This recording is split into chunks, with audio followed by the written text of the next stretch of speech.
اللهم صل على محمد وآل محمد. بسم الله الرحمن الرحيم. الحمد لله وكفى وسلام على عباده الذين اصطفى.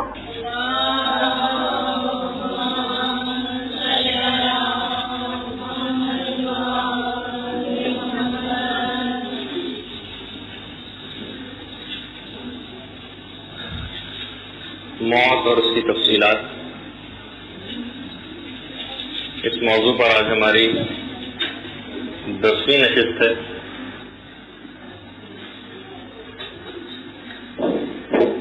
اور پچھلی کلاس میں آپ نے کفن سے متعلق عملی تربیت اس کی کلاس اٹینڈ کی، اور آج کفن ہی سے متعلق ہم آگے چل کر اپنی گفتگو میں کچھ مزید مسائل بھی بیان کریں گے.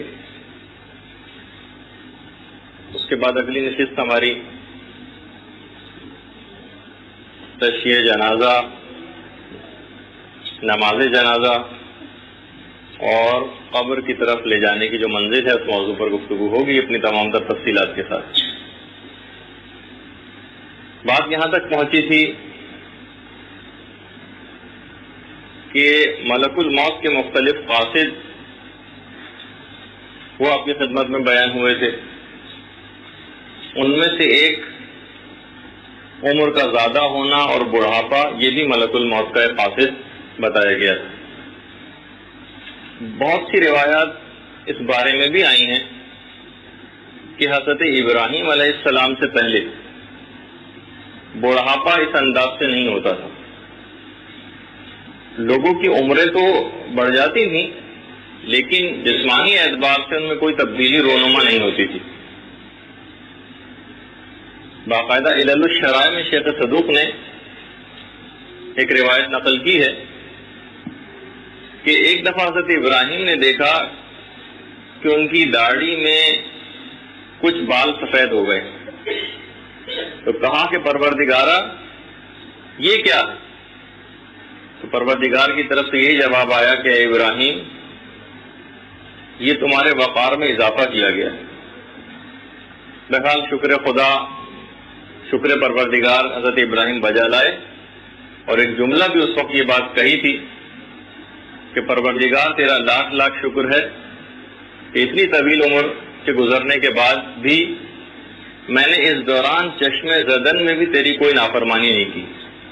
جس طرح سے انسان پلک جھپکتے میں کتنا قلیل مدت ہے، اس اتنے قلیل مدت میں بھی کوئی نافرمانی میں نے تیری نہیں کی. اور مولا کائنات علی ابن ابی طالب علیہ السلام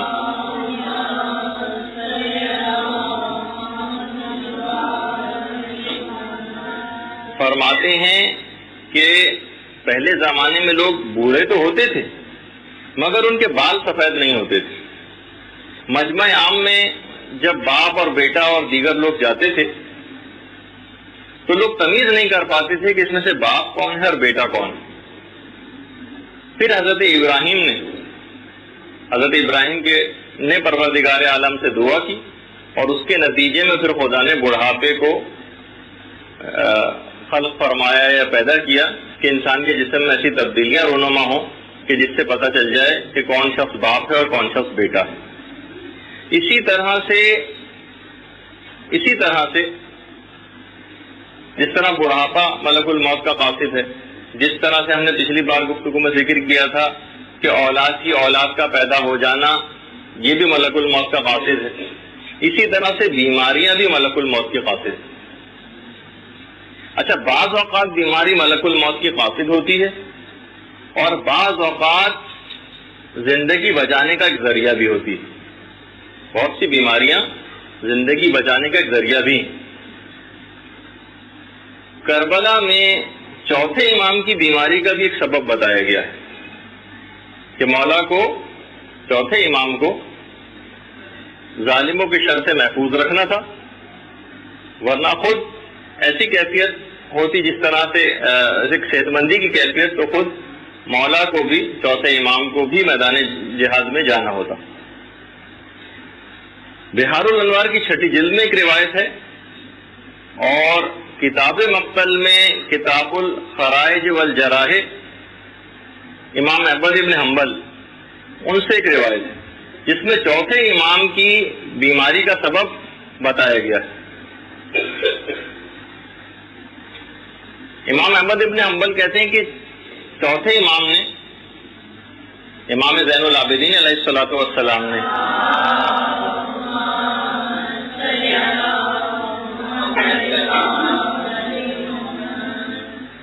ایک زرہ پہنی، وہ زرہ ان کے جسم پہ بڑی تھی، تو امام نے اپنے ہاتھوں سے زرہ کا فاضل حصہ توڑ کر پھینک دیا۔ اس وقت کچھ لوگ امام کو یہ عمل کرتے دیکھ رہے تھے۔ اسی وقت، یعنی روایت میں جملہ ہے کہ امام کو نظر لگ گئی اور وہ بیماری میں مبتلا ہوئے، مشیت پروردگار یہ ہوئی، اور پھر اس کے بعد امام کی جو ظاہری زندگی ہے اس کے سامان مہیا ہوئے۔ تو بہرحال کبھی کبھار بہت سی بیماریاں موت سے بچانے کا ایک ذریعہ بھی ہوتی ہیں۔ بہرحال جو ہم تمہیدی گفتگو آپ کی خدمت میں پیش کر رہے ہیں ابھی، کہ موت کی حقیقت سے سب سے زیادہ ائمہ معصومین علیہم السلام واقف تھے۔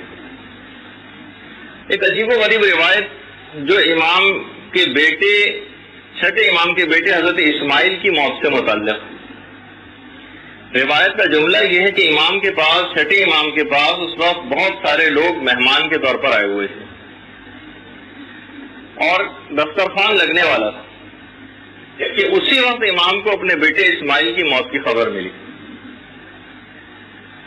امام، اب دیکھیے، اب جو روایت کے جملے آ رہے ہیں ان کو آپ ذرا غور سے سنیے گا، تاکہ ایک ہیبتناک ایک تصور موت کا ایک تو وہ دماغوں سے دور ہو، اور دوسرا ایک جو خدا کی طرف سے ایک حقیقت ہے اس کو انسان دلی طور پر قبول کرے، قضاء و قدر الہی کے اوپر راضی برضا رہنے کی۔ امام اپنے بیٹے اسماعیل کی موت کی خبر سن کر تھوڑا سا مسکرائے، اور اس کے بعد کہا دسترخوان لگاؤ۔ دسترخوان لگایا گیا، کھانا چنا گیا، سارے مہمانوں کو امام نے کھانے کے دسترخوان کے اوپر بٹھایا، اور اس کے بعد جتنا عام طور پر معمولاً امام کھایا کرتے تھے اس سے کچھ زیادہ تناول فرمایا، اور لوگوں کی طرف ڈشز کو بڑھاتے رہے۔ لوگوں نے جب کھانا ختم کیا تو مولا کی خدمت میں آیا اور کہا کہ یا ابن رسول اللہ، ہم تو کوئی بھی آثار غم آپ کے اندر نہیں دیکھتے، آپ کے بیٹی کا انتقال ہوا ہے۔ تو امام نے جملہ ارشاد فرمایا، کہا کہ میں ایسا کیوں نہ ہو جاؤں، کیونکہ اصدق الصادقین نے مجھے یہ خبر دی ہے کہ میں بھی ایک دن مر جاؤں گا اور تم بھی ایک دن مر جاؤ گے۔ تو وہ قوم جو موت سے واقف ہوتی ہے اور وہ ہمیشہ اس کو پیش نظر رکھتی ہے، اور وہ کسی کو موت آ جائے تو کوئی تعجب نہیں کرتی، بلکہ اپنے تمام امور کو خالق کو سپرد کر دیتی ہے۔ تو امام نے اس بات کی طرف بھی احساس دلایا کہ یہ ایک ایسا پروسیجر ہے، یہ ایک ایسا نارمل روٹین لائف کے اندر ہم دیکھ رہے ہیں کہ ہر شخص کو جانا ہے، تو اس کے اندر اس انداز کی جزا و قضا کرنا جس کا بھی ہم آگے چل کے مسائل میں بھی تذکرہ کرنے والے ہیں، یہ مکمل ثواب کو ختم کر دیتا ہے اگر اس انداز کی کب آویلا کیا جائے۔ اور ایک اور روایت میں چھٹے امام کے ایک بیٹے کی جب خبر انتقال کی ملی، بہت ساری ایسی روایتیں جس میں کم سے کم جو میرے مطالعے سے گزری، اس میں 3-4 چھٹے امام کی اولادوں میں سے جب امام کے انتقال کی خبر ملی تو امام کے تاثرات کیا تھے وہ بیان ہوئے۔ چھٹے امام کو جب اپنے ایک چھوٹے بچے کی موت کی خبر ملی تو امام نے قدرے گریہ کیا، تھوڑا سا گریا، اور اس کے بعد اس بچے کی لاش کو اٹھا کر، میت کو اٹھا کر عورتوں میں لے گئے۔ اچھا، اس وقت عورتیں، گھر کی جو عورتیں تھیں، ذرا چیخ چیخ کے رونے لگی۔ امام نے ان کو چیخ چیخ کر رونے سے منع کیا اور اپنی قسم دی، اپنی قسم دے کر عورتوں کو چیخ کر رونے سے منع فرمایا۔ ابھی ہم آگے چل کر اس کے کچھ مسائل بیان بھی کرنے والے ہیں، گفتگو میں آگے چل کے بات آئے گی کہ معمول سے زیادہ کسی کی موت پر رونے میں آواز کو بلند کرنا یہ احتیاط واجب کی بنا پر حرام ہے زیادہ تر مراجع کے نزدیک۔ تقریباً اس وقت جتنے بھی مراجع ہیں ان سب کا فتویٰ یہی ہے، فتویٰ تو نہیں، سب کی احتیاط واجب یہ ہے کہ معمول سے بہت زیادہ آواز کو بلند کرنا یہ حرام ہے۔ البتہ قدر آواز کو بلند کرنا جو معمولاً جتنا رائج ہو اس کے اندر کوئی حرج نہیں۔ اور اس کے بعد امام اپنے اس بچے کو دفن کے لیے لے کر چلے اور چلتے چلتے یہ بات ارشاد فرمائی کہ کس قدر پاک اور منزہ ہے وہ ذات جو ہماری اولاد کو مارتا بھی ہے پھر بھی ہمارے دلوں سے اس کی محبت کم نہیں ہو جاتی بلکہ اس کی محبت اور شدید ہو جاتی ہے۔ چھٹے امام کو اپنی ایک بیٹی کے انتقال کی بھی جب خبر ملی تھی تو ایک روایت میں ہے کہ امام نے 1 سال تک اس کے اوپر نوحہ کیا تھا، 1 سال تک روتے رہے تھے۔ اور پھر ایک لڑکے کی جب انتقال کی ایک اور خبر ملی تھی تو اس میں بھی روایت میں ہے کہ امام نے تقریباً 1 سال تک اس کا غم منایا۔ مگر اسماعیل کا جب انتقال ہوا تو امام بہت کم روئے۔ جب آپ سے دریافت یہ بات کی گئی کہ مولا آپ نے 1 سال تک ان کا غم منایا، ایسی کیا وجہ؟ تو امام نے کہا یاد کرو جب حضرت حمزہ کی شہادت ہوئی تھی تو پیغمبر اسلام نے کیا جملہ ارشاد فرمایا تھا؟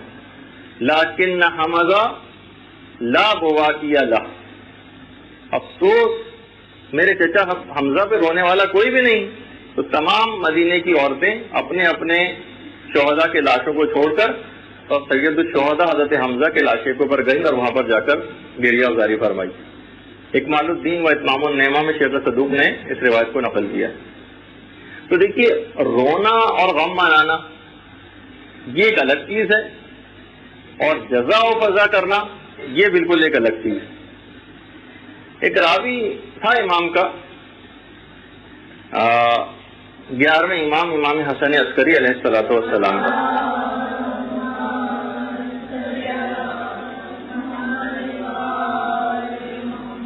وہ مصر سے جب چلا تو اس کا ایک لڑکا بیمار تھا اور دوسرا لڑکا بالکل ٹھیک تھا، 2 لڑکے تھے اس کے۔ امام حسن عسکری علیہ السلام کو اس نے خط لکھا اور خط کے اندر مولا سے گزارش یہ کی گئی، درخواست کی گئی کہ مولا میرا بیٹا شدید بیمار ہے، آپ اس کی صحت یابی کے لیے دعا فرمائیے۔ امام نے خط کا جواب لکھا اور کہا کہ تمہارا وہ بیٹا کہ جو کہ بیمار ہے یہ تو صحت یاب ہو جائے گا، لیکن تمہارے امور کا نگران اور وسیع جو دوسرا بیٹا جو بالکل صحت مند ہے وہ تمہارے گھر پہنچنے سے پہلے انتقال کر جائے گا۔ دیکھو تم جزا و فضا نہ کرنا اور صبر و ضبط سے کام لینا ورنہ تمہارا مکمل طور پر یہ جو ثواب ہے یہ ضائع ہو جائے گا۔ اس میں بھی دیکھیے امام نے اس بات کی طرف نشاندہی فرمائی کہ انسان کا ثواب جو ہے وہ ضائع ہو سکتا ہے اگر وہ ایسے الفاظ استعمال کرے۔ ابھی وہ میں آگے چل کر مسائل سب جب اس کے بیان کروں گا تو وہ الفاظ بھی بیان کروں گا جو علماء نے حرام قرار دیے ہیں۔ اچھا پھر اس کے بعد راوی کہتا ہے کہ جب میں اپنے وطن واپس گیا تو واقعی مجھے وہ اسی بات کی اطلاع ملی کہ میرا جو بیمار بیٹا تھا وہ تو صحت یاب ہو گیا تھا اور جو میرا بالکل صحیح و سالم بیٹا تھا اس کا انتقال ہو گیا۔ اچھا دیکھیے کبھی کبھار یہ ہوتا ہے کہ بیماری سے، جیسے ابھی میں نے اس سے پہلے گفتگو میں ذکر کیا کہ بیماری سے موت ٹل بھی جاتی ہے، یعنی انسان بیمار ہوتا ہے، مرض موت میں گرفتار ہوتا ہے اور بعض اوقات موت ٹل جاتی ہے۔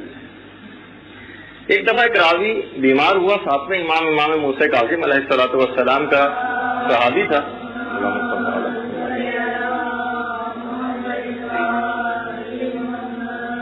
اس نے پانی کا ایک پیالہ امام کے پاس بھجوایا کہ مولا اس کے اوپر دعا پڑھ کر دم کر دیں تاکہ میں اس پانی کو پیوں اور اس بیماری سے نجات پاؤں۔ دیکھیے یہ جو پھونک مارنا یہ جس کو دم کرنا کہتے ہیں، اس کو آج کل کچھ نام نہاد روشن خیال قسم کے لوگ اس کو کوئی فضول اور بیکار کی سمجھتے ہیں۔ 7ویں امام کی سیرت میں بھی یہ ہے کہ امام نے اس کے پیالے کے اوپر دعا پڑھ کے پھونک ماری۔ اچھا خود پھونک مارنا یہ بھی ایک اسلامی حکم ہے اور ائمہ کی سیرت میں چیز ملتی ہے۔ اچھا اس کو کچھ نام نہاد قسم کے پیر و فقیروں نے کچھ اور مذاق بھی بنا دیا ہے۔ خود میرے پاس ایک مریض تھے جو بیچارے چلنے پھرنے سے معذور تھے، ان کو پتہ چلا کہ معذوری یہ جو فالج وغیرہ ہو جاتا ہے اس کا بہترین علاج مری میں ایک بابا صاحب ہیں ان کے پاس ہے۔ وہ بابا جو ہے وہ دم کرتے ہیں اور پھونک مارتے ہیں اور انسان ٹھیک ہو جاتا ہے. اب وہ بیچارے اتنی دور فالج زدہ وہ وہاں مری تک کیسے جائیں؟ اور بابا نے تو منع ہی کر دیا تھا کہ وہ نیچے کراچی تک آ نہیں سکتے. تو انہوں نے ایک حل سوچا اس کا. اچھا اب اس کے اندر اس قسم کے نام نہاد پیر جو ہوتے ہیں وہ اپنا ایک ذاتی لولا لنگڑا قسم کا اجتہاد بھی کرتے ہیں اور انہوں نے بھی کیا. انہوں نے کہا کہ ٹھیک ہے ایسا کرو، پھونک بھی ضروری ہے، اب ایسا کرو غبارے وغیرہ لے کر آؤ، میں اس کے اندر پھونک بھر دیتا ہوں، اس کے بعد وہ غبارہ دھاگے سے باندھ لیا جائے، اس کے بعد کراچی لا کے مریض کے منہ کے پاس وہ دھاگا کھول دیا جائے. تو اب بہت سے اس قسم کے بھی بہرحال ہوتے ہیں، لیکن میں اب جو بتانے والی بات تھی وہ یہ تھی کہ بہرحال یہ ایک ائمہ کی سیرت میں بھی یہ چیز ملتی. راوی کہتا ہے کہ میں نے وہ پانی کا پیالہ پیا کیونکہ امام نے کہا تھا کہ تم اس پانی کو پی لینا اور انشاءاللہ تم کو شفا ہو جائے گی. راوی کہتا ہے میں نے پانی پیا اور اس کے بعد مجھے اسہال ہوئے اور سارے جسم سے جو فاسد مادے تھے وہ نکل گئے اور میں صحت یاب ہو کر امام کی خدمت میں آیا. تو امام نے اس وقت ایک جملہ ان سے ارشاد فرمایا راوی سے، کہا کہ دیکھو تمہاری موت ایک مرتبہ آنے کے بعد دوبارہ آئی تھی، یعنی تم دوسرے مرتبہ مر کر زندہ ہوئے. یعنی مقصد امام کا بھی وہی تھا کہ تم اب اپنے آپ کو درست کر لو، کہ سمجھو کہ ایک دفعہ موت آ کر تمہاری ٹل چکی اور تم نے اب بھی اپنے آپ کو صحیح نہ کی تو دوسرا گویا تم کو موقع ملا ہے. جیسے کہ خود مولا کائنات کے ایک صحابی کے انتقال کی خبر شاید میں نے واقعہ آپ کی خدمت میں پیش بھی کیا تھا یا مجھے یاد نہیں رہا، کہ مولا کے جب اپنے ایک صحابی کے انتقال کی خبر ملی جو کسی اور علاقے کے اندر کہ ان کا انتقال ہو گیا، ائمہ کے دیگر اصحاب نے بڑا افسوس منایا، ان کے لیے دعا بھی کی. کچھ عرصے بعد یہ خبر ملی کہ نہیں وہ تو زندہ ہیں، وہ پہلے والی انتقال کی خبر غلط تھی. اب امام نے مولا کائنات نے اپنے ان صحابی کو جن کے انتقال کی غلط خبر آئی تھی ان کو ایک خط لکھا، دیکھو تمہارے کے انتقال کی خبر آئی، بعد میں جو دوسری خبر آئی اس نے پہلے خبر کی تکذیب کر دی، لیکن جلدی ایک خبر آئے گی جو پہلی والی خبر کی تصدیق کر دے گی. دیکھیے امام کے الفاظ، تمہارے انتقال کی خبر ملی، اس کے بعد ایک دوسری خبر آئی جس نے پہلی خبر کی تکذیب کر دی، لیکن اب جو خبر آئے گی وہ پہلی والی خبر کی تصدیق کرے گی. یعنی اب بہرحال تمہیں مرنا تو ہے نا، انتقال تو تمہارا ہونا ہے، اب تم یہ سمجھ لو کہ تم مر کر دوبارہ زندہ ہوئے. انتقال کی خبر آ گئی تھی، لوگوں نے غم بھی منا لیا تھا، بعد میں تمہیں زندگی پروردگار کی طرف سے عطا ہوئی،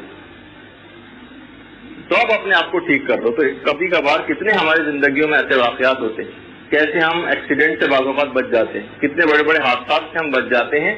ہم اپنے آپ کو یہ تصور کریں کہ ہمیں دوسری زندگی مل رہی ہے، اور اس کے بعد کہ انسان کس حد تک اپنے آپ کو درست کرتا ہے پھر اس کو دیکھنے کی ضرورت پیش آتی.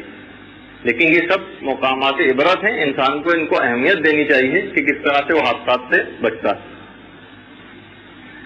اچھا ایک بس اس کے اندر بات اور بیان کر کے اور پھر ہم اپنے موضوع کے اوپر آ جائیں گے. ایک کیونکہ ہم کچھ نہ کچھ موت سے متعلق کچھ ایسی باتیں بھی بیان کر رہے ہیں کہ جو عام طور پر ایک عمومی گفتگو میں بیان ہونی مشکل ہے، لیکن کیونکہ ایک سلسلہ ہی چل پڑا ہے تو اس کے اندر بہت سی باتیں ایسی ہیں کہ جو دماغوں میں آتی. کیا اپنی عمر کسی اور کو دی جا سکتی ہے یا اس کی خواہش کی جا سکتی ہے کہ پروردگارہ میری عمر فلاں کو مل جائے؟ پیغمبر اسلام ایک دفعہ مسجد نبوی میں امام حسن اور امام حسین علیہ السلام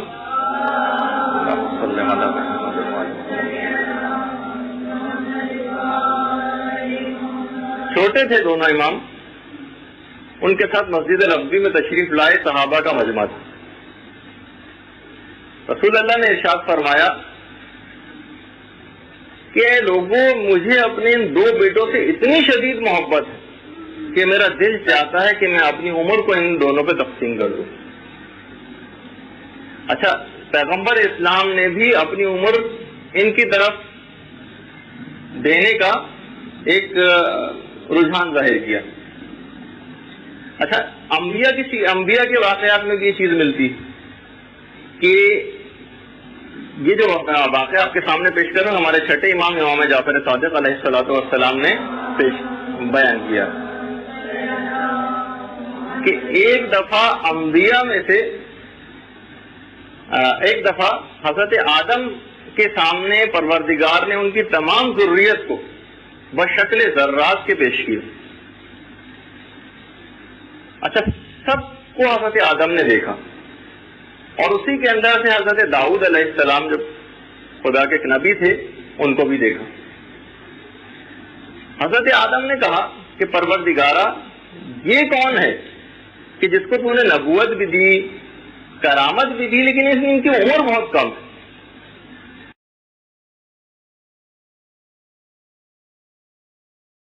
فرمایا آدم، یہ داؤد ہیں، ان کی عمر 40 سال ہے. ہاں، اگر تم اپنی عمر ان کو دینا چاہو تو تم دے سکتے ہو. حضرت آدم نے اپنی عمر میں سے 60 سال حضرت داؤد کے لیے ہبہ کیے، اور اس طرح سے حضرت داؤد کی عمر 100 سال کی ہوئی.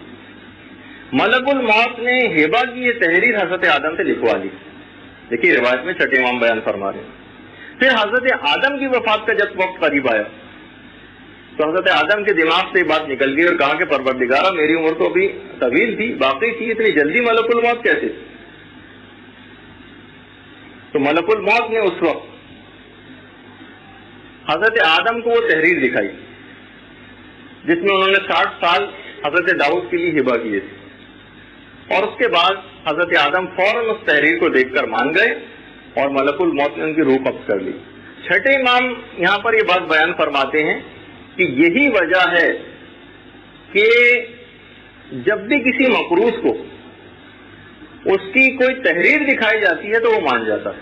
جیسے کہ حضرت آدم نے اپنی وہ تحریر، آپ کبھی بھی کسی سے کوئی چیز لکھوا لیں اور وہ بعد میں انکاری ہو تو جب اس کو تحریر اس کی دکھائی جاتی ہے تو وہ فوراً تسلیم کر دیتا ہے.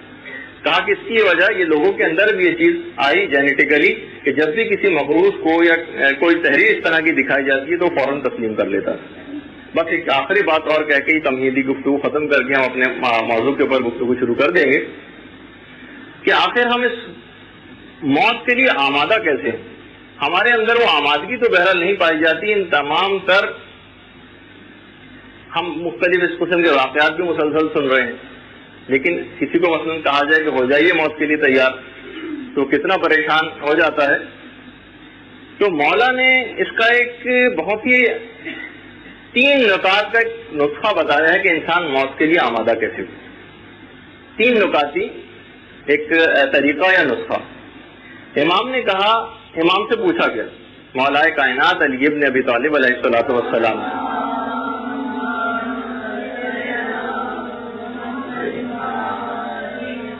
مولا استعداد موت کیسے پیدا ہو، موت کے لیے آمادگی کیسے آئے؟ امام نے جملہ ارشاد فرمایا، اداء الفرائض و اجتناب المحارم والاستعمال المکارم. تمام اپنے فرائض کو ادا کرو، واجبات پر عمل کرو، وہ اجتناب المحارم، گناہوں سے اپنے آپ کو بچاؤ، والاستعمال المکارم، اخلاق سے اپنے آپ کو آراستہ کر لو. ثم لا یبالی اوقع علی الموت فبقى الموت علیہ، بہار الانوار. پھر اس کے بعد تمہیں اس بات کی کوئی پرواہ نہیں کرنی چاہیے کہ موت تم پر آن پڑے یا تم موت پہ جا پڑو. یہ 3 صفات سے بس انسان متصف ہونے کی کوشش کرے، گناہوں سے اپنے آپ کو بچائے، واجبات کے اوپر عمل کرے اور اپنے آپ کو اخلاق سے آراستہ کرے. بس اس کے بعد پھر اس کو کسی چیز کی پرواہ نہیں ہونی چاہیے کہ موت اس کے اوپر آ جائے یا وہ موت پہ جا پڑے. اس کا کوئی بگڑنے والا نہیں ہے اور اس کو کوئی خوف دامن گیر نہ ہوگا. اب آ جائیے اپنے اس موضوع سے ہم متصل ہو جاتے ہیں کہ جس کی پریکٹیکل کلاس آپ نے پچھلی دفعہ ملاحظہ کی. شاید اس کے اندر کیونکہ کلاس عملی تھی، پریکٹیکل تھی، کچھ مسائل ایسے ہو سکتا ہے کہ رہ گئے ہوں کیونکہ میں بھی اس کو سن نہیں سکا. لیکن جس حد تک بھی آج ہم کوشش کرتے ہیں کہ کفن کے موضوع کے اوپر، کیونکہ غسل سے ہم فارغ ہو گئے تھے، اب کفن کا مرحلہ تھا، کفن کے مرحلے سے بھی انشاءاللہ ہم فارغ ہو جائیں گے. اور جیسے کہ میں نے ابھی کہا کہ نماز جنازہ کا مرحلہ ہوگا، تشییع جنازہ اور پھر قبرستان کی طرف لے جانا. اس کے بعد دفن کی ہماری گفتگو ہوگی اور اس کے بعد دفن کے بعد پوری ایک مکمل گفتگو جو سب سے کریٹیکل اسٹیج ہے موت کا، قبر کی پہلی رات، اس کے اوپر ایک مکمل ہماری گفتگو ہوگی. اس میں اس سے بچانے والے اعمال، اس کو کس طرح سے آسان بنایا جائے اس رات کو، اس کے بھی کچھ اعمال ہیں جو انشاءاللہ ہم اپنی اس کلاس کے اندر ذکر کریں گے۔ کفن، دیکھیے کفن کے سلسلے میں کچھ متضاد قسم کی بھی روایات ہیں۔ بہت سی روایات کے اندر یہ بات آئی ہے کہ انسان، جتنے بھی لوگ اس دنیا سے انتقال کر گئے ہیں، یہ سب کے سب اپنے کفنوں کے ساتھ اٹھائے جائیں گے۔ جب یہ حکم بھی ہے کہ اپنے مردوں کو اچھے سے اچھا کفن دو، کیونکہ وہ جن کفنوں میں جو کفن تم ان کو پہناؤ گے وہ انہی کفنوں میں مشہور ہوں گے۔ اور بہت سی روایات میں جو کہ وسائل الشیعہ میں بھی ہیں کہ مردے میدان قیامت میں اپنے کفن کے اوپر نازاں فرحاں ہوں گے، اس کی عمدگی کے اوپر۔ یعنی جس طرح آپ شادی بیاہ کی محفلوں میں عورتیں اپنے لباس کے اوپر ذرا اتراتی ہیں، اسی طریقے سے وہاں پر ایک میدان قیامت میں کفن کی عمدگی پر نازاں فرحاں ہوں گے۔ ایک تو روایت یہ ہے کہ جس سے یہ پتہ چلتا ہے کہ کفن پہنائے جائیں گے، اور جو کفن پہنائے جائیں گے وہی میدان قیامت تک انہی کے اندر ان کو اٹھایا جائے گا۔ دوسری ایک روایت یہ ہے جو فاطمہ بنت اسد مولائے کائنات امیر المومنین کی والدہ گرامی اللہم صلی علی محمد وعلی محمد، جو بہت پریشان ہوئی تھی اس بات کو سن کر کہ مردے برہنہ اٹھائے جائیں گے۔ تو پھر وہ مشہور روایت جو آپ نے سنی ہوئی، جس کا میں تذکرہ نہیں کر رہا، کہ پیغمبر اسلام نے اپنا کرتا فاطمہ بنت اسد کو دیا تھا۔ تو اس لحاظ سے تو ان دونوں طرح کی روایات میں ایک تضاد اور ایک تعارض پایا جاتا ہے، لیکن علماء اعلام نے ان متضاد روایت کی جمع و توفیق فرمائی اور اس کی کئی وجوہات بیان کی ہیں کہ یہ اس طرح ان کو ملایا کیسے جائے، ان دو الگ الگ روایات کو۔ پہلی وجہ تو یہ بیان کی گئی ہے کہ دیکھیے ہو سکتا ہے کہ یہ اختلاف جو ہے کہ کچھ لوگ کفنوں کے ساتھ ہوں گے، بہت سی روایت میں یہ ہے کہ کچھ یعنی کفنوں کے بغیر ہوں گے۔ تو علماء نے کہا ہو سکتا ہے کہ یہ لوگوں کے ایمان و کفر کے بنیاد پر یہ چیز ہو کہ مومن جتنے ہوں گے وہ سب کفن کے ساتھ اٹھائے جائیں گے، اور کافر جتنے ہوں گے وہ سب برہنہ اٹھائے جائیں گے۔ اور کیونکہ کافروں کی اور بد کردار لوگوں کی تعداد ہمیشہ سے زیادہ رہی ہے اور مومنین کی تعداد کم رہی ہے، اس لیے تقریباً بطور مبالغہ یہ بات کہہ دی گئی کہ گویا کبھی برہنہ اٹھائے جائیں گے۔ ایک وجہ تو یہ۔ اچھا، دوسری وجہ کہ دیکھیے جو عرصہ محشر ہوگا، جب ہم میدان قیامت کی بھی گفتگو کریں گے، اس وقت یہ بات آئے گی کہ اس میں مختلف حالات سے انسان کو گزرنا پڑے گا۔ علماء نے کہا کہ ہو سکتا ہے کہ کفنوں کے ساتھ مشہور تو کیے جائیں، لیکن قیامت کا خود دن ہی کئی ہزار سال کے برابر ہے۔ تو ہو سکتا ہے کہ اتنی مدت گزرنے کے بعد بشدت کہنگی وہ کفن پارا پارا ہو جائے with the passage of time. ہو سکتا ہے کہ اس بات کی طرف بھی اشارہ کیا گیا، مثلا ایک کپڑا کتنی دیر تک چل سکتا ہے، ہو سکتا ہے کہ یہ اتنا ایک طویل عرصہ گزر جانے کے بعد بشدت کہنگی یعنی پرانا ہونے کی وجہ سے ایسا ہو جائے۔ تیسری وجہ علماء نے ایک اور بھی بیان کی کہ ہو سکتا ہے کہ لوگوں کے اپنے شرم و حیا کی بنیاد پر ان سے اس کے مطابق سلوک کیا جائے کہ جتنے بھی حیادار لوگ ہیں وہ کفنوں کے ساتھ مشہور ہوں گے، اور جو اس دنیا کے اندر خدا کی نافرمانی کرتے ہوئے کوئی حیا سے کام نہیں لیتے وہ برہنہ مشہور کیے جائیں گے۔ ہو سکتا ہے کہ ایک وجہ یہ بھی ہو۔ چوتھی وجہ یہ ہے کہ ہو سکتا ہے کہ سب کے سب لوگ عریاں مشہور کیے جائیں، لیکن اس کے باوجود بھی کسی کی پردہ دری نہیں ہوگی، کوئی کسی کو آنکھ اٹھا کر بھی نہ دیکھے گا۔ یوم یفر المرء من اخیہ وامہ وابیہ وصاحبتہ وبنیہ، کہ ہر شخص ایک دوسرے سے فرار اختیار کرے گا، ماں بیٹے سے فرار اختیار کرے گی، بھائی بھائی سے فرار اختیار کرے گا۔ ہر شخص اتنا اس کیفیت کے اندر گرفتار ہوگا، ہر شخص اپنے متعلق ایسا سوچ رہا ہوگا، جب اتنا اپنے متعلق ہر شخص نفسی نفسی کا جو وہ عالم ہوگا، اس وقت کسی کو دوسرے کے حالات کی کوئی فکر نہیں ہوگی۔ اس وجہ سے کوئی کسی کی طرف آنکھ اٹھا کے بھی نہیں دیکھے گا اور کسی کی بھی پردہ داری نہ ہوگی اگر عریاں بھی مشہور کیا جائے۔ اور چھٹے امام کا یہ جملہ بھی روایات کے اندر ملتا ہے، اپنے مردوں کے لیے اچھے سے اچھے کفن کا انتظام کرو، اچھے سے اچھے کفن کا، انہیں بہترین کفن پہناؤ کیونکہ وہی کفن ان کی زینت ہے، وہی کفن ان کی زینت ہے۔ اور جو مولا نے جو جملہ ارشاد فرمایا کہ کتنے ہی غافل ایسے لوگ ہیں کہ جو اپنے لیے کپڑے تیار کرتے ہیں پہننے کے لیے، لیکن وہی کپڑے ان کا کفن بن جاتے ہیں۔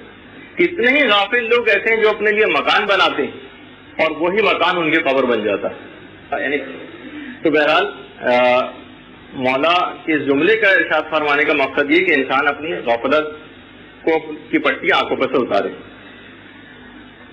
بہت سی روایات کے اندر ایک بات یہ بھی آئی ہے کہ یہ تو خیر ضروری ہے کہ مردوں کو کفن پہنایا جائے، لیکن روایات میں یہ بات آئی ہے کہ فرشتے مومن کو دوسروں کے کفن پہنانے سے بھی پہلے خود کفن پہنا دیتے، یہ بھی روایت ہے۔ کفن پہنانے کی کچھ خاص وجوہات ہیں کہ جو ائمہ معصومین علیہ السلام نے ذکر فرمائی، خاص طور پر ہمارے آٹھویں امام رضا علیہ السلام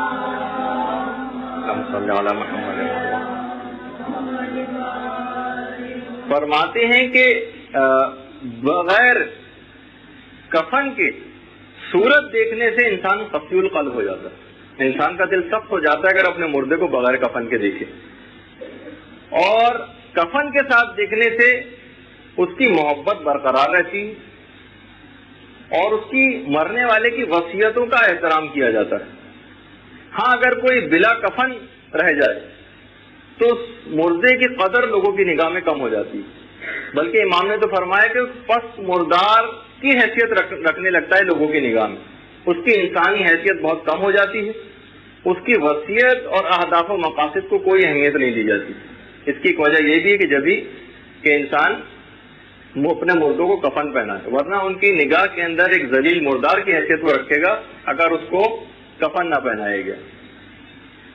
اور وسائل شیعہ کے اندر بھی ہے، اور بہرحال مستحبات میں سے بھی آگے چل کر اس بات کا ہم تذکرہ کریں گے بھی، کہ سب سے بہتر تو یہ ہے کہ انسان اگر حج کیا ہوا ہے یا عمرہ کیا ہوا ہے تو اپنے احرام کا لباس اس کو اپنا کفن قرار دے، اپنے احرام کے لباس کو، یا یہ کہ اگر اس لباس کو اپنا کفن قرار دے کہ جس میں اس نے اپنی نمازیں اور عبادات کو انجام دیا ہے، مثلا اس نے اگر نماز جمعہ انجام دی ہیں یا مثلا اس نے نماز یومیہ انجام دی ہیں، دیگر عبادتیں انجام دی ہیں، اس لباس کو اپنا کفن قرار دے۔ اور یہ بھی مستحبات میں سے ہے کہ انسان ہر وقت اپنے کفن کو آمادہ رکھے، اپنے کفن کو آمادہ رکھے اور کبھی کبھار نکال کر اس کو دیکھتا بھی رہے۔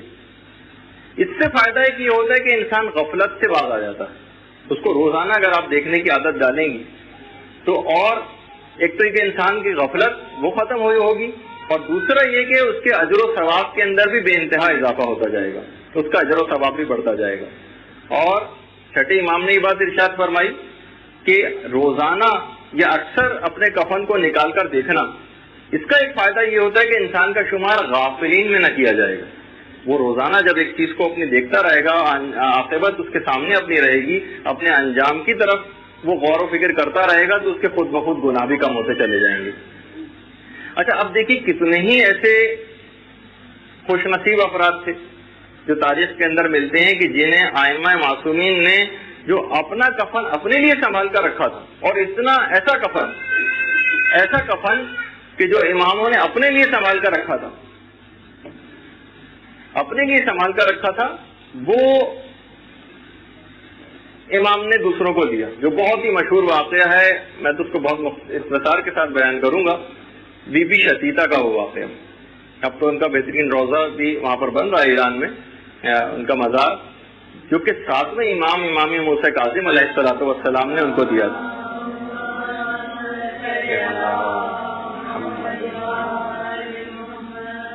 ساتویں امام کو شتیتا نے 1 درہم خمس کا بھجوایا تھا، 1 درہم، اور اپنے ہاتھ کا بنا ہوا ایک ازار امام نے اس کو قبول فرمایا، اور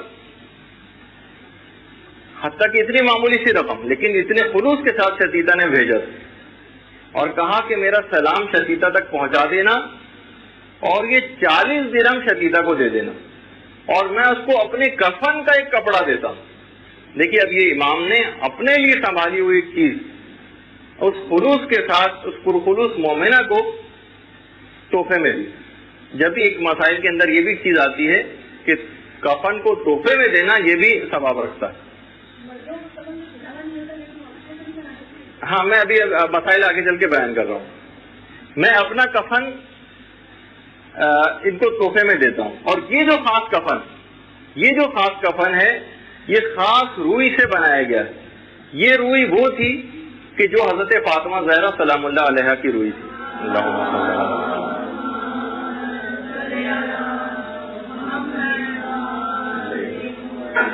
اور امام فرماتے ہیں ساتویں امام کہ اس کا جو سوت ہے وہ میری بہن اور امام ساجد کی بیٹی حضرت حلیمہ کے ہاتھ کا کاٹا ہوا, اور شتیتا سے کہنا کہ 19 دن کے بعد تم انتقال کر جاؤ گی اور تمہاری جنازے کی نماز میں خود پڑھانے آؤں گا. اس کے بعد خیر 19 دن گزر گئے اور شتیتا کا انتقال ہو گیا, اور امام پھر اس کی تجہیز و تکفین سے جب فارغ ہوئے اور نماز بھی پڑھا دی تو امام نے پھر جتنے بھی افراد وہاں پر موجود تھے ان سے کچھ باتیں ارشاد فرمائیں اور کہا کہ میرے دیگر اصحاب کو بھی یہ بات بتا دینا اور ان تک میرا سلام پہنچا دینا, اور ان سے یہ کہہ دینا کہ میرے بعد جو بھی میرا قائم امام ہوگا وہ تمہارے جنازوں میں ضرور شریک ہوگا اور تم کسی بھی ملک کے اندر انتقال کرو. دیکھیے یہ بات آپ امام نے کہا کہ میرے تمام ماننے والوں تک یہ بات پہنچا دو کہ خواہ کسی بھی ملک میں تم انتقال کرو ہم ضرور تمہارے جنازے میں شریک ہوں گے. اپنے متعلق خدا سے ڈرتے رہو اور دیکھو تقوی کو اختیار کرنا. یہ امام نے خاص طور پر اس میں بات بیان فرمائی. مناقب جو علامہ ابن شہر عاشوب کی کتاب ہے اس کے اندر علامہ ابن شہر عاشوب نے یہ پورا شتیتا کا یہ واقعہ لکھا ہے اور بہار الانوار میں بھی ہے. اچھا دیکھیے بہرحال ایک طریقہ کار اور ہے جو کہ خیر علامہ مجلسی سے بھی منسوب ہے. علامہ مجلسی اپنے تمام عقائد کو لکھواتے تھے ایک کپڑے کے اوپر, اور اس کے بعد مومنین سے اس کی تصدیق کرواتے تھے, ان سے سگنیچرز لیتے تھے اور وہ تصدیق کرتے تھے کہ ہاں مجلسی ان عقائد کے اوپر یعنی علماء کی سیرت کے اندر سے یہ چیز رہی. اور بعض اوقات تو لوگ اپنے کفن میں ایسی دستاویز ساتھ رکھتے تھے, ابھی ہم آگے چل کے اس کا ذکر کرنے والے ہیں مسائل کے اندر, کہ ایسے کچھ طریقے ہیں جو کہ مستحبات کے اندر سے بھی, اور انسان کو چاہیے کہ اس کے اندر تھوڑی سی دقت اور اگر اس کو محنت بھی کرنی پڑے تو ان چیزوں کو حاصل کرے کہ بہرحال یہی چیزیں ہیں جو کہ اس کے بعد میدان قیامت اور اس کے بعد تک چلیں گی, جو کہ سب سے اہم ترین ہمارے لمحات ہوں گے آخرت کے حساب سے. ہشام امام کے جو صحابی تھے وہ بیان فرماتے ہیں کہ جبل کے علاقے کا ایک بادشاہ چھٹے امام کے پاس ہر سال جب بھی حج پہ آتا تھا امام سے ضرور ملاقات کرتا تھا, چھٹے امام کے پاس آتا تھا. اور ایک دفعہ وہ آیا, کہا کہ مولا مجھے, اچھا امام یہ کرتے تھے کہ اس کو اپنے کسی بھی گھر کے اندر ٹھہرا دیتے تھے, وہ وہاں پہ رہتا تھا. اس کے بعد مدینے جب حج وغیرہ سے فارغ ہوتا تھا تو امام سے پھر دوبارہ ملاقات کے لیے آتا تھا اور پھر اپنے وطن واپس چلا جاتا تھا. بادشاہ تھا. ایک دفعہ اس کو کچھ زیادہ عرصے ٹھہرنا تھا تو امام کے پاس 10,000 درہم لے کر آیا اور حج پہ چلا گیا اور کہا کہہ کے چلا گیا امام سے کہ مولا اس کے لیے اس 10,000 سے میرے لیے ایک مکان خرید لے, مجھے زیادہ عرصے رہنا ہے, ظاہر ہے میں بوجھ بننا نہیں چاہتا کسی اور جگہ جہاں ٹھہراتے ہیں, میرے لیے ایک مکان خرید دیجیے. وہ چلا گیا. جب حج سے واپس آیا اور آ کے پوچھا کہ مولا آپ نے مکان خرید لیا؟ امام نے کہا مکان خرید لیا, ہم نے جنت میں تمہارے لیے ایک مکان خریدا, ہم نے جنت میں تمہارے لیے ایک مکان خریدا. اور امام نے کہا کہ ہم اس کی دستاویز بھی ہم نے تیار کر کے رکھی, اور اس کے بعد امام نے وہ دستاویز منگوائی اور اس دستاویز کے اوپر ایک جملہ تحریر تھا یہ کہ یہ مکان جس کو جعفر ابن محمد نے, امام جعفر صادق علیہ الصلوۃ والسلام نے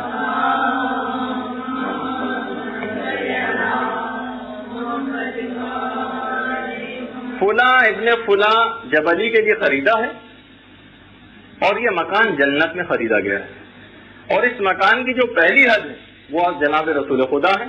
یعنی کہنے کا مقصد یہ تھا کہ ایک مکان کی حد پیغمبر اسلام کے مکان سے ملتی ہے, اور اس کی دوسری حد علی ابن ابی طالب کے مکان سے ملتی ہے، تیسری حج امام حسن کے مقام سے، اور چوتھی حج امام حسین کے مکان سے۔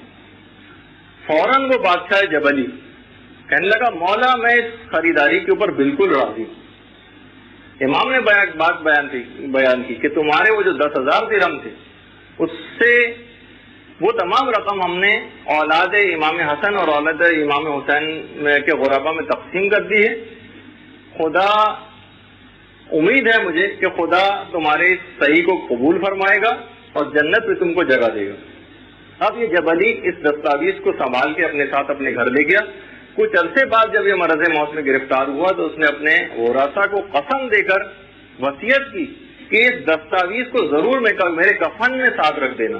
دیکھیے ابھی ہم اس سے بھی مسائل بیان کرنے والے ہیں جس کی وجہ سے میں نے روایت بیان کی کہ کون کون سی چیزیں کفن میں ساتھ رکھی جا سکتی ہیں۔ امام سے لی گئی وہ دستاویز کفن کے اندر رکھ دی گئی جب اس کا انتقال ہوا، اور اس کے بعد جب اگلے دن اس کے ورثاء فاتحہ خوانی کے لیے اس کی قبر پہ گئے تو دیکھا کہ وہ دستاویز عین اس کی قبر کے اوپر رکھی ہوئی ہے، اور اس کے اوپر ایک جملہ لکھا ہوا ہے کہ خدا کی قسم جس چیز کا وعدہ امام جعفر صادق نے کیا تھا اس کو پورا فرمایا۔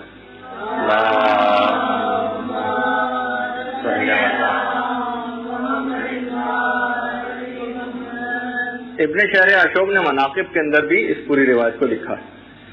اچھا اب مسائل تو اب اس کے آگے چل کر آئیں گے اور تفصیل ہم اس وقت بیان کریں گے کون کون سی چیزیں ساتھ رکھی جا سکتی ہیں۔ دیکھیے کفن کے اندر ایک مسئلہ ایک اور بھی، وہ ان کے زیادہ تر افراد جو کفن لے کر اپنے پاس رکھ لیتے سال گزرنے کے بعد اس کفن کے اوپر خمس واجب الادا ہو جاتا ہے۔ تو اگر کسی نے خمس اس کے اوپر نہیں نکالا ہے، اور ظاہر ہے کہ ابھی اس کے استعمال کی نوبت نہیں آئی کیونکہ وہ ابھی زندہ ہی ہیں، تو سال بھر سے پہلے اگر وہ استعمال ہو جاتا تو چلے کوئی بات نہیں تھی، ہم کسی کو تحفے میں دے دیتے، لیکن اگر وہ اپنے پاس سال بھر سے اوپر ہو گیا ہے تو پھر اس کا خمس نکالنا پڑے گا۔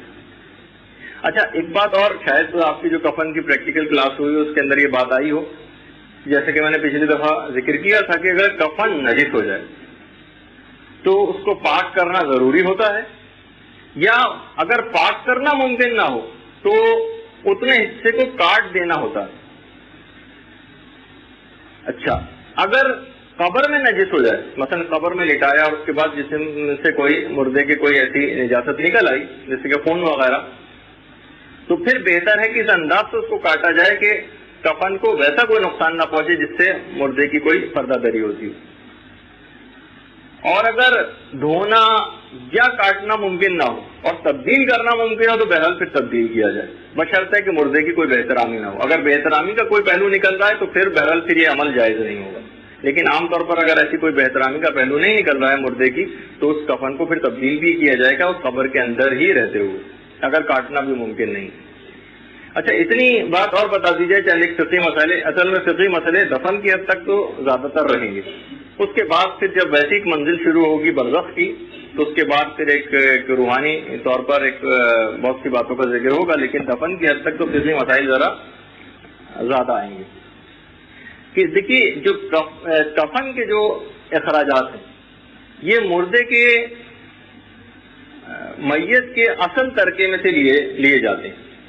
ہاں اگر کوئی خود سے کوئی تمام اخراجات کوئی اٹھانا چاہے، کوئی رشتہ دار کوئی دوست، تو اس کے اندر کوئی حرج نہیں، لیکن اگر کوئی کفن کے اخراجات نہیں اٹھانے کو تیار ہے تو بہرحال مردے کا جو میراث ہے اور جو ترکہ ہے اس سے کفن کا خرچہ لیا جائے گا، بلکہ اس کو مردے کے تمام قرضوں پر، اس کی وصیتوں پر اور میراث پر بھی مقدم کیا جائے گا۔ یعنی قرضے ابھی نہیں نکالے جائیں گے، پہلے ابھی وصیت کے اوپر عمل نہیں ہوگا، ابھی جائیداد تقسیم نہیں ہوگی، پہلے کفن کا خرچہ نکالا جائے گا۔ اور یہ جو کفن کا خرچہ یا تجہیز و تکفین کا جو خرچ ہے یہ مردے کی اپنی شان کے مطابق کیا جائے گا۔ دیکھیے ایک اس بات کی بڑی اہمیت ہے، شان کے مطابق کیا جائے گا، یعنی اگر وہ صاحب حیثیت ہے تو ذرا اس کے اوپر زیادہ خرچہ کیا جائے گا۔ حج کے سلسلے میں بھی ملتا ہے کہ حج میں بھی اگر کوئی شخص انتقال کر گیا اس پر حج واجب الادا تھا اور وہ ایک غریب سا ایک آدمی تھا لیکن زندگی میں بہرحال حج واجب ہو چکا تھا، کسی وجہ سے حج نہیں کیا، تو پہلے حج میقاتی کروایا جاتا ہے، حج نکاسی کے معنی کہ مثلا 1,20,000 والا حج نہیں جو یہاں سے کیا جائے گا، بلکہ 50,000 کے اندر یا 40,000 کے اندر.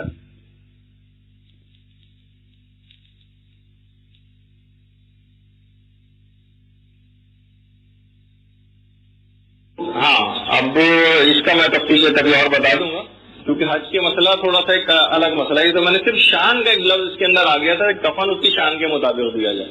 ہاں حج کے سلسلے میں کچھ مسئلہ تھوڑا سا الگ ہے، وہ آپ الگ سے ڈسکس کر لیجیے گا.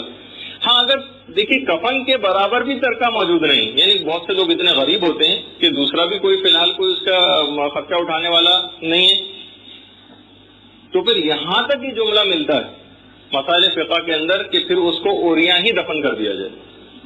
یہ ایک روایت یعنی جو مسائل ہیں کہ اگر کوئی اس کا خرچ اٹھانے کو تیار نہیں، تو مقصد کہنے کا یہ ہے کہ کفن پہنانا واجب ہے اگر کفن مہیا ہو، لیکن خود کفن کا اپنے مال سے لوگوں کو دینا یہ واجب نہیں، کیونکہ ابھی تو ہم صرف قانونی گفتگو کر رہے ہیں، تو اس وجہ سے آپ کے سامنے مسائل، ورنہ تو کسی بھی علاقے کے لوگوں کی شدید بدنصیبی ہے کہ کوئی مومن بغیر کفن کے ہی دفن ہو جائے.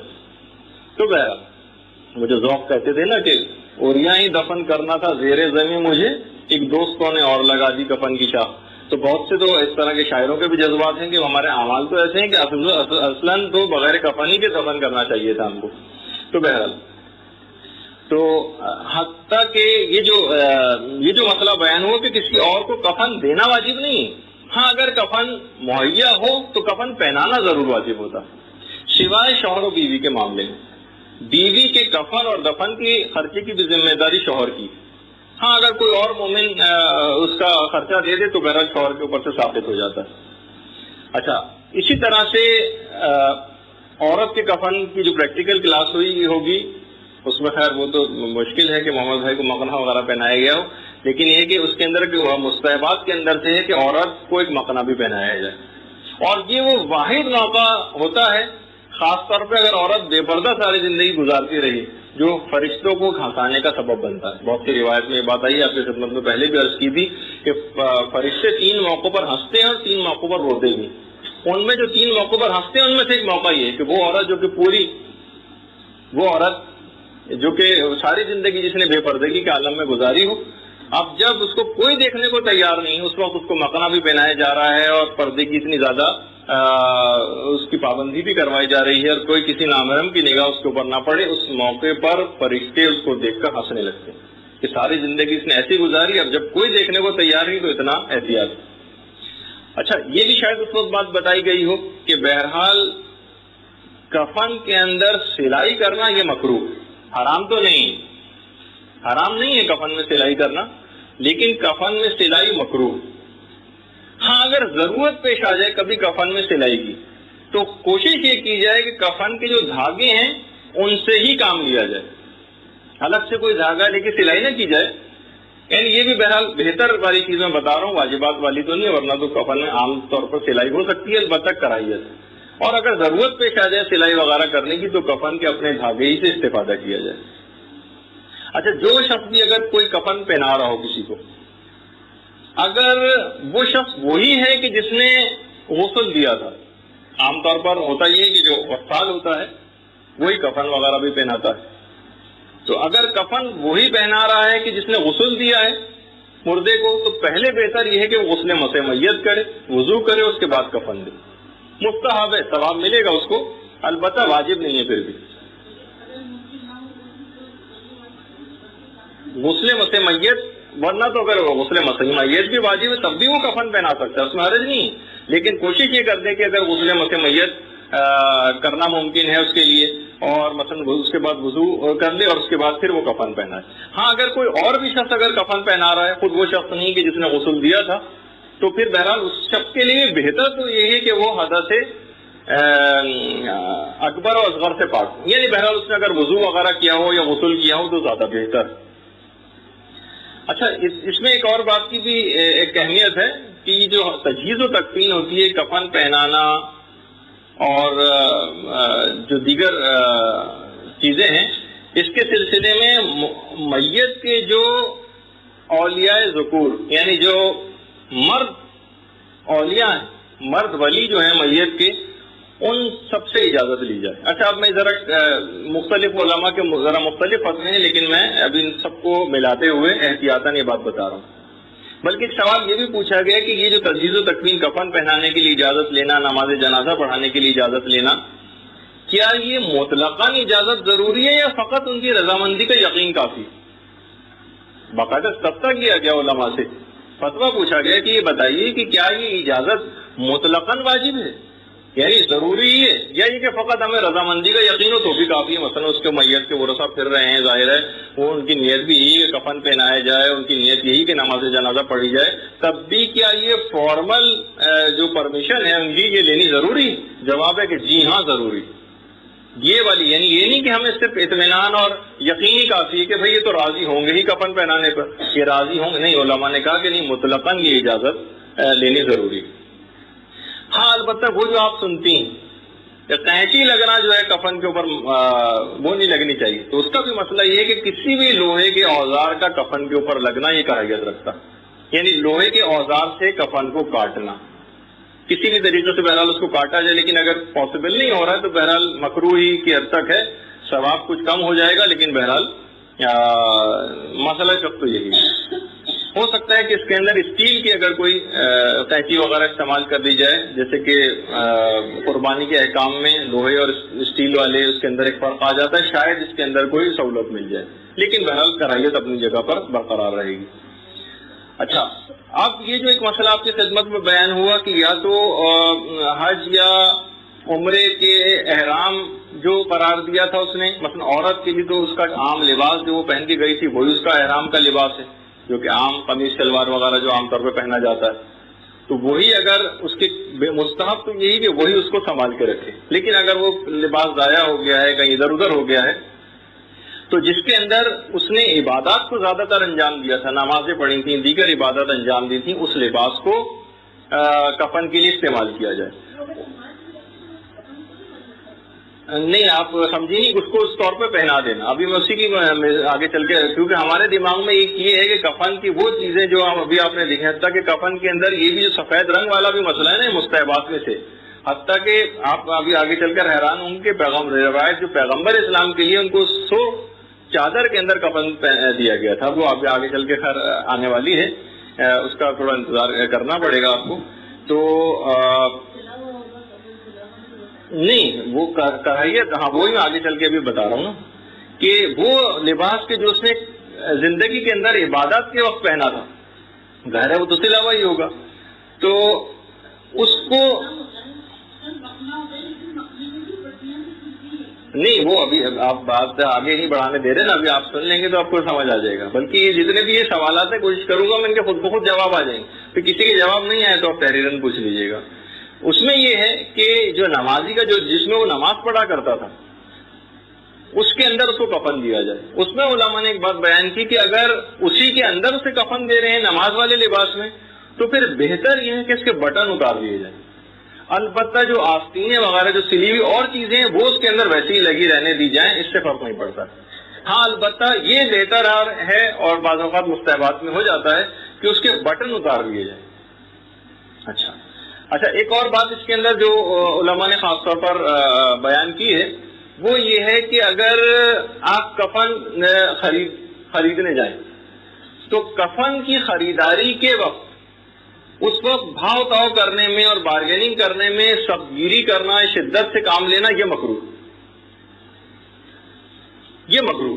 یعنی بہرحال اب کوئی بالکل ہی اس مسئلے سے واقف ہو کے کوئی دکاندار بہت 10 گنا بڑھا کے بتا رہا ہو تو ایک الگ بات ہے، لیکن یہ کہ عام طور پر 1-2 روپے 5-7 روپے کم کرانا کفن کے سلسلے میں خریدا، کیونکہ عورتوں کی خاص طور پر بارگیننگ کی عادت ہوتی ہے جس سے دکاندار بھی واقف ہوتے ہیں، ہو سکتا ہے وہ تو بہرحال اس کے اندر مکروہ ہے کہ کفن کے خریداری کے وقت کوئی بارگیننگ کی جائے.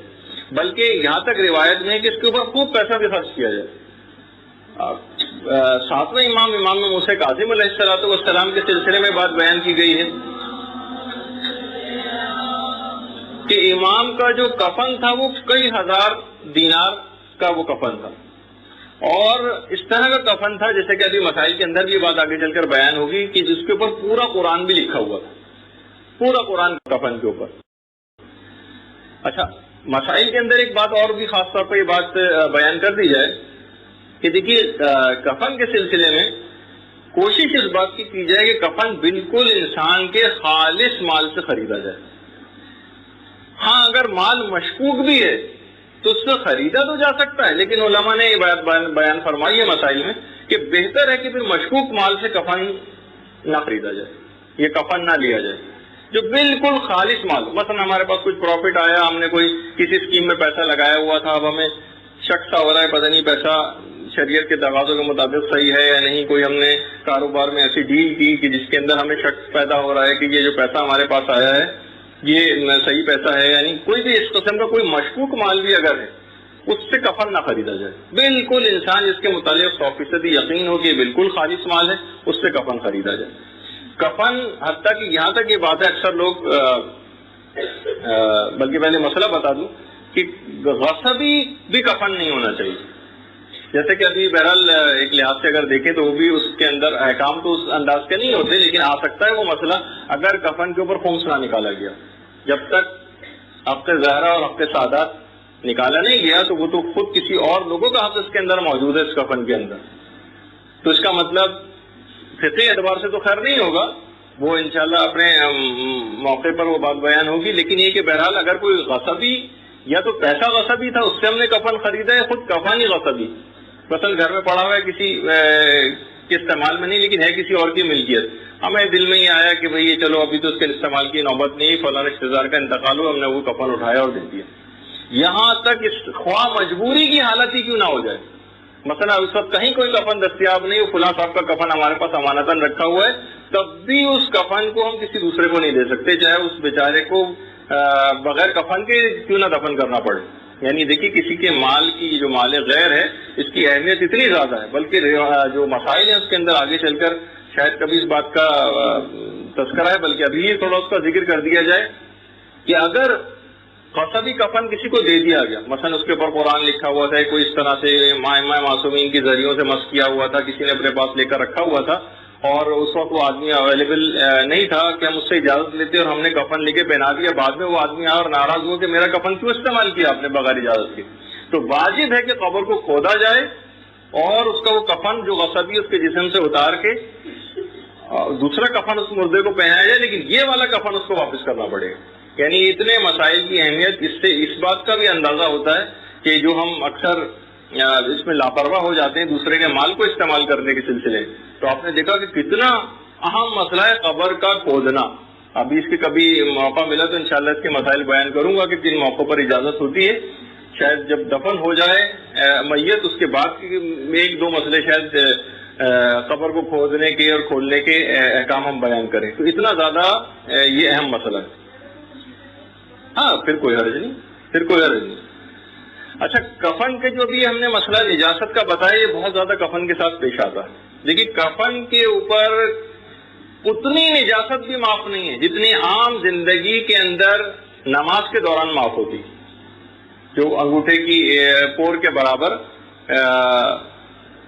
جو ایک نجاست معاف ہے کہ اتنا اگر خون بھی ہمارے جسم کے اوپر تھوڑا بہت لگا ہوا ہے تو حالت نماز میں وہ معاف ہے. اتنی سی بھی اجازت یعنی کفن کا اتنا پاک ہونا ضروری ہے کہ جتنا عام حالات میں نماز کے لیے معافی ملتی ہے اتنی معافی کفن کے سلسلے میں نہیں ملتی.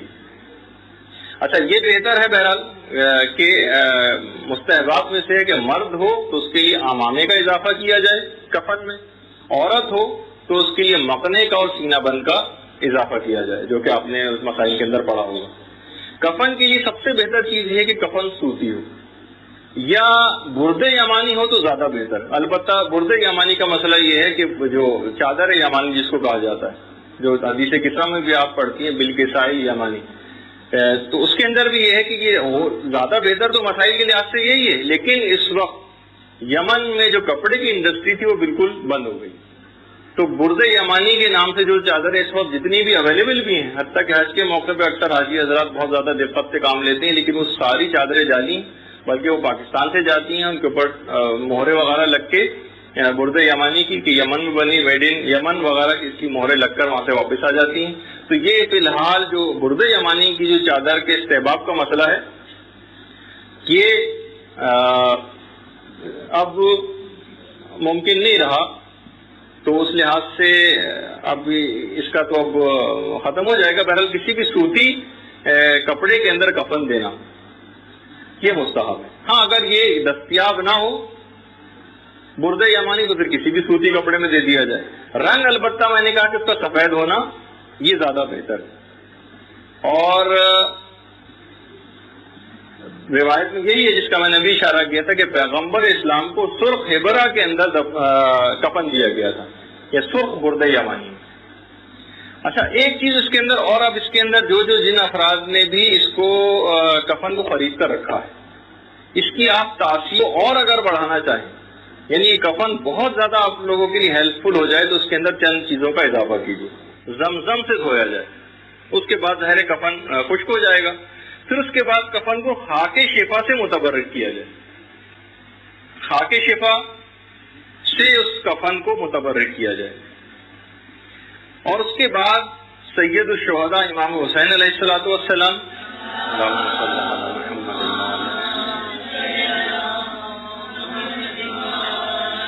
یا دیگر ائمہ معصومین علیہم السلام کی قبور سے یا ان کی ذریعوں سے اس کفن کو مس کیا جائے.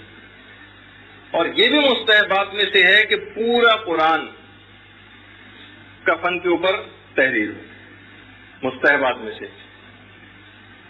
کچھ ایک آدھ مسئلے اور بھی اس کے انشاءاللہ اپنے مقام پہ بیان ہوں گے کہ کیا ہم خود قرآن بھی کوئی چھوٹا سا اگر قرآن لے کے کیا وہ قبر میں ساتھ دفن کر سکتے ہیں یا نہیں، وہ دفن کے موقع پر وہ چیز آئے گی.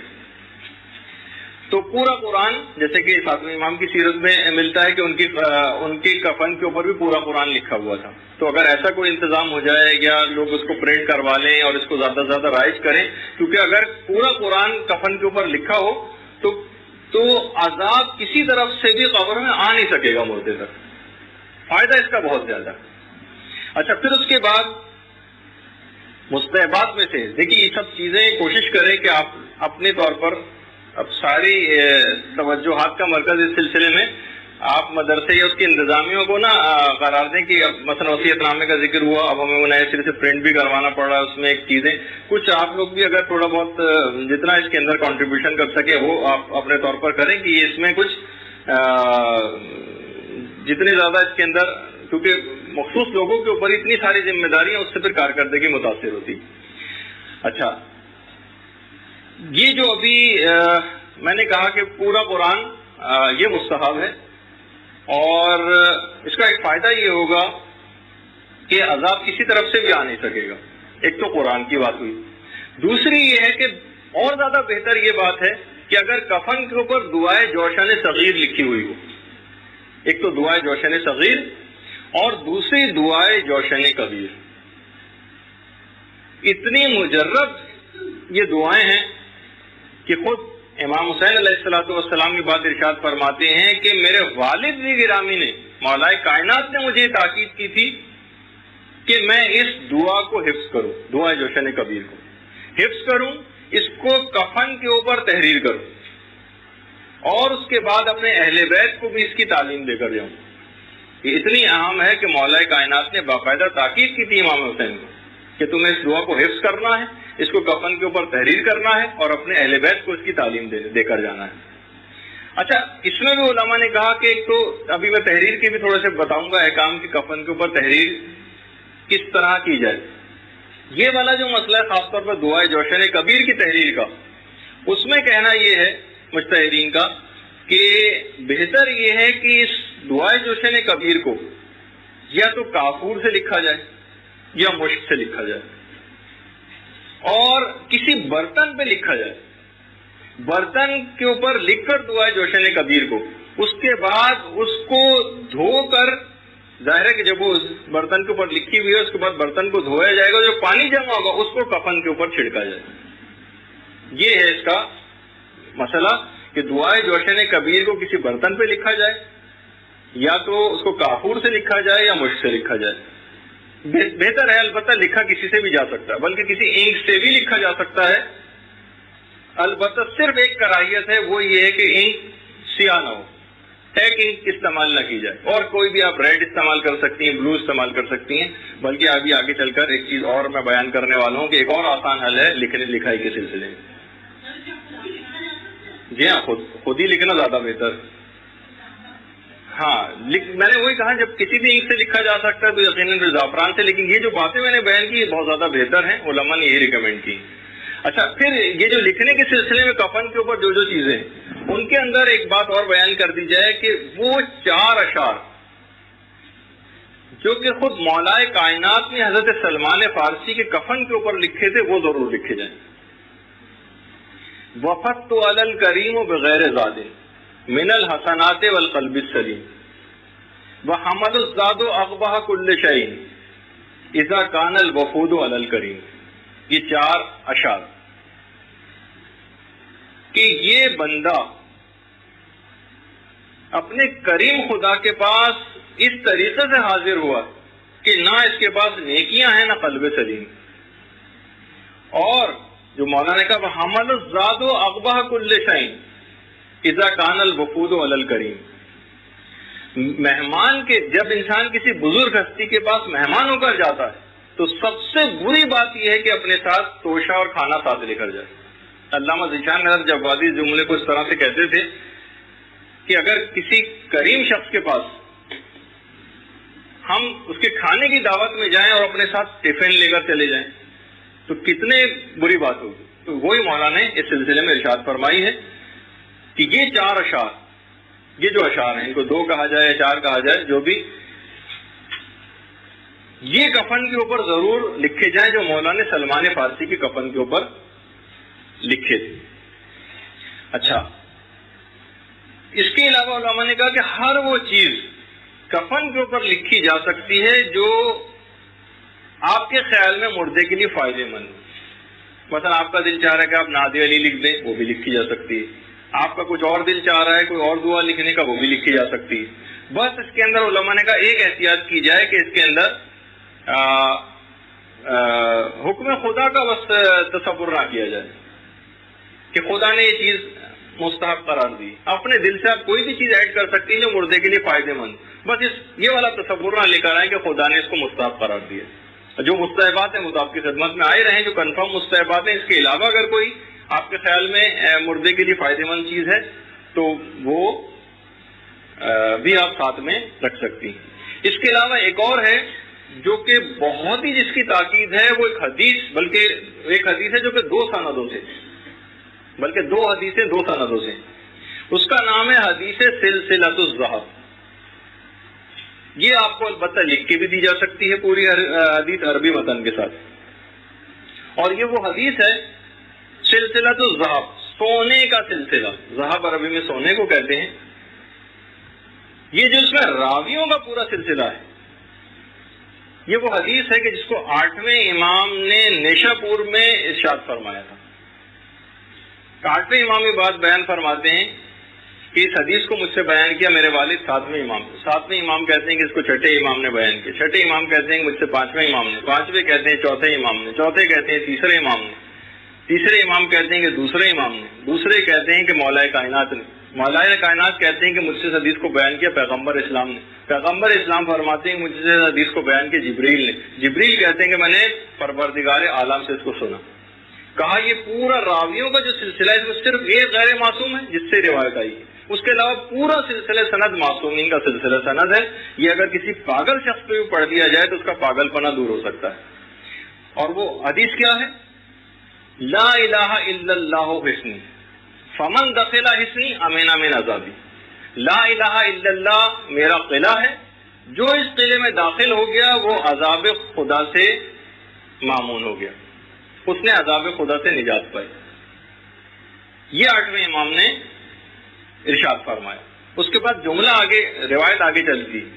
فلما مدت الراحلۃ نازا، امام کا اونٹ کچھ آگے بڑھا اور اس کے بعد پھر امام نے لوگوں کو پھر بلایا اور کہا اما بشروطہا وانا من شروطہا. یہ جو ہے کہ لا الہ الا اللہ میرا قلعہ ہے، جو اس قلعے میں داخل ہو گیا اس نے عذاب خدا سے امان پائی، یہ کچھ شرائط کے ساتھ ہے اور اس میں سے ایک شرط میں ہوں.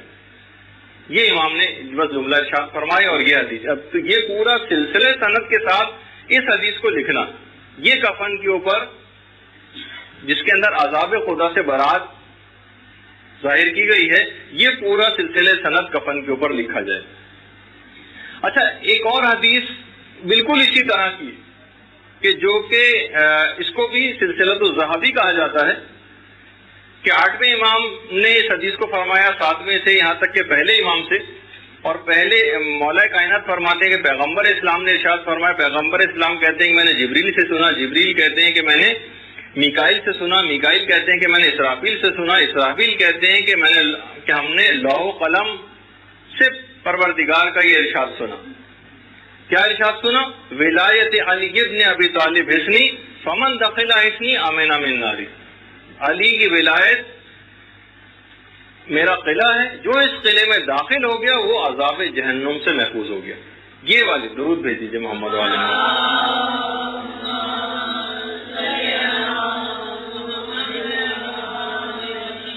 یہ دوسری والی جو حدیث ہے یہ بھی کفن کے اوپر لکھی جائے۔ اچھا، اس کے علاوہ ایک چیز آقا کوئی نے لکھی ہے، البتہ وہ دفن کے موقع پر، لیکن دفن کے موقع پر بیان کی جانی چاہیے، لیکن یہ کہ جس وقت کفن پہنایا جا رہا ہوتا ہے اسی وقت ہی اس کو عام طور پر کر لیا جائے۔ وہ یہ ہے کہ کلمہ شہادتین اور ائمہ کے نام اور ان کی ولایت کا اقرار ایک عقیق کے اوپر کندہ کروایا جائے۔ تو جس وقت سوال منکر و نکیر ہوگا یہ عقیق خود اس آدمی کی طرف سے جواب دے گا۔ تو ایک تو چیز یہ ہوئی۔ یہ جو بھی لکھنے کی جتنی بھی باتیں بیان ہو رہی ہیں اس کے اندر ایک بات اور خاص طور پر نوٹ کرنے کی ہے کہ ظاہر ہے وہ اینک کے جو چیز بھی آپ جس چیز سے بھی سب چیزیں لکھی جائیں گی، اس اینک کے اندر اگر ائمہ کے قبور کی کچھ مٹی ملا دی جائے یا خاک شفا کچھ ملا دی جائے تو اور زیادہ اس کی اہمیت اور ثواب بڑھ جائے گا۔ اور یہ جو دعائیں ہیں یہ پانی اور مٹی کے ساتھ ملا کر بھی لکھی جا سکتی ہیں، بلکہ اپنی انگلی سے بھی لکھی جا سکتی ہیں، چاہے کچھ نظر بھی نہ آ رہا ہو سکتا ہے کہ یہ بھی ہو سکتا ہے کہ اپنی انگلی کو استعمال کر لیا جائے اور انک کے اندر ڈبو کے اس کو لکھا جائے، لیکن اگر ایسا نہیں بھی کر رہے، کوئی انک استعمال نہ بھی کرے تو اپنی انگلی سے بھی کفن کے اوپر اس طرح سے لکھا جا سکتا ہے۔ اچھا، البتہ اس کے اندر یہ بات بیان کر دی جائے جو کہ ابھی خیر ابھی آپ کی خدمت میں نے پیش کر بھی دی ہے اس کو، کہ بلیک انک بس استعمال نہ کی جائے۔ اچھا، اس کے علاوہ تقریباً تمام ہی علماء نے اس میں احتیاط واجب لگائی کہ اگر پروردگار عالم کے اسماء یا مثلا قرآن یا حدیثیں جس جگہ پہ بھی کفن کے اندر رکھی جا رہی ہیں وہ ایسی جگہ پر ہوں کہ جہاں ان کے نجس ہونے کا امکان نہ ہو۔ سب سے زیادہ بہتر یہ آیت اللہ سیستانی نے بھی اس کو لکھا اور دیگر علماء نے بھی کہ سب سے زیادہ بہتر یہ ہے کہ ایک الگ کپڑے کے اوپر لکھی جائے اور اس ایک الگ کپڑے کو یا تو سینے کے اوپر رکھ دیا جائے یا میت کے سر کے اوپر رکھ دیا جائے۔ یہ ایک چیز۔ اچھا، اس میں ایک بات اور بیان کر دی جائے کہ کفن کے اوپر عام جو پرفیوم ہوتے ہیں یا عام جو خوشبو ہیں عطر وغیرہ ان کو استعمال کرنا مکروہ ہے، عام مکروہ، یہ مکروہ سوائے دو خوشبوؤں کے، یا تو کافور کی خوشبو وہ استعمال کی جا سکتی ہے کفن کے لیے، یا زریرہ جو خاص قسم کی خوشبو۔ آپ یہ شاید معلوم نہیں کہ خوشبو کون سی، روایت میں اس کا تذکرہ آیا ہے، جس طریقے سے جو ابھی سارے حاجی ماشاءاللہ سے آپ کے مدرسے کی بھی کتنی طالبات اور انتظامیہ کچھ افراد اور ہمارے سرپرست اعلیٰ مولانا غلام علی وزیری صاحب اس دفعہ سے تشریف لے گئے ہیں اور اب تو انہوں نے کل رات کو عمرے سے فارغ بھی ہو گئے ہوں گے، تو اس میں بھی خاص طور پر کچھ علماء نے یہ جملہ ارشاد فرمایا ہے کہ خانہ کعبہ کے پردے سے جو خوشبو آ رہی ہوتی، کیونکہ حالت احرام میں خوشبو کا سونگنا حرام ہے، نہ صرف ایک خوشبو کا سونگنا حرام ہے بلکہ خوشبو کا استعمال بھی حرام ہے، یعنی خوشبودار پان کھانا یہ بھی حرام ہے۔ تو بہرحال اس میں یہ مسئلہ ہے کہ جب خانہ کعبہ کے پاس جاتے ہیں اس کے پردے سے جا کر چمٹتے ہیں تو اس میں سے خوشبو آ رہی۔ بہت سے مراجع جن میں مثلا آیت اللہ کوئی بھی شامل تھے فرماتے تھے کہ احتیاط واجب کی بنا پر اس سے بھی اپنے آپ کو بچانا ضروری۔ یعنی بہرحال اس کے اندر ایک خوشبو ہے، سوائے خلوق کعبہ کے ایک خاص قسم کی خوشبو تھی جو اب پتہ نہیں کہ خلوق کعبہ کس کو کہتے ہیں. خلوق خ لام واو قاف، خلوق کعبہ یہ خاص خوشبو تھی جو اب پتہ نہیں کہ کون سی خوشبو ہے، کہ یہ لوگ وہی خوشبو استعمال کرتے ہیں، کوئی اور خوشبو کے اندر غلاف کو خوشبو سے معطر کرتے ہیں، یہ اب پتہ نہیں. اس وجہ سے اس سے اپنے آپ کو بچانا ضروری ہے. احتیاط واجب کی بنا پر البتہ دیگر مجتہدین کی طرف رجوع کر کے بہرحال اس مسئلے سے بھی پیچھے چھوٹ جاتا ہے، اس خوشبو کو بھی سونگھ سکتے ہیں. لیکن بہرحال یہاں میں اس سے میں نے یہ چیز آپ کو ملائی کہ یہ زریرہ جو ہے یہ بھی پتہ نہیں کہ کون سی خوشبو، تو یا تو اب زریرہ اگر نہ ہو تو بہرحال کافور ہے، اور اگر کافور بھی اویلیبل نہ ہو تو بس پھر کوئی، کیونکہ یہ دو خوشبوئیں ان کے ساتھ نہ صرف یہ کہ مکروہ نہیں ہے معطر کرنا کفن کو، بلکہ مستحبات کے اندر سے ایک ہے، مستحبات میں سے. تو ایک تو چیز یہ ہوئی. دوسرا، کفن کے حاشیے کے اوپر، بلکہ نہ صرف یہ کہ کفن کے جو حاشیے اور کنارے ہیں ان پر، بلکہ مقنے کے جو کنارے ہیں اور بلکہ جو امامے کے کنارے اس کے اوپر بھی ایک عبارت لکھی جائے، ان فلاں ابن فلاں یا فلاں بنت فلاں یشہد ان لا الہ الا اللہ وحدہ لا شریک لہ وان محمد رسول اللہ وان علی والحسن والحسین، یہاں سے لے کر آخر امام تک ان کی گواہی لکھی جائے. پھر اس کے بعد ایک جملہ کا اور اضافہ کیا جائے، ان البعث والثواب والعقاب حق، یہ ایک چیز لکھی جائے. اچھا، کیونکہ روایت کے اندر جملہ یہ ہے کہ جب چھٹے امام کے بیٹے حضرت اسماعیل کی موت واقع ہوئی تھی تو امام ان کے پاس گئے تھے. امام نے سب سے پہلے ان کے جبڑے بند کیے تھے، اس کے بعد ان کی آنکھیں بند کی تھیں، ان کو چادر اڑائی تھی، غسل کرنے کا حکم دیا تھا. غسل کے بعد پھر کفن منگوایا تھا اپنے پاس، اور اس کے بعد کفن کے حاشیے پر خود امام نے لکھا تھا، اسماعیل یشہد ان لا الہ الا اللہ.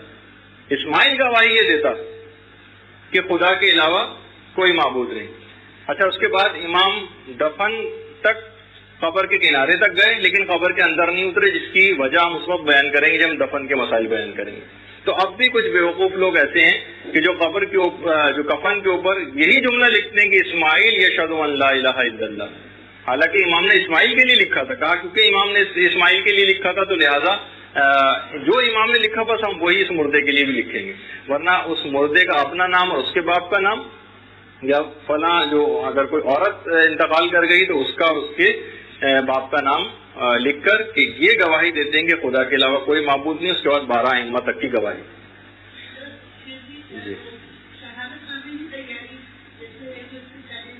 جی جی جی جی جی.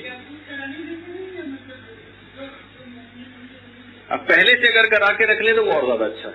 علامہ مجلسی نے تو اپنی زندگی کے اندر، اچھا میں اتنا بتا دوں کہ یہ بہرحال سیرت میں ان کی راہ ہے، تفصیل میں کبھی بتاؤں گا کہ اس کو بعد میں پھر رائج کر دیا کہ بہرحال ایک اچھی چیز تھی. ورنہ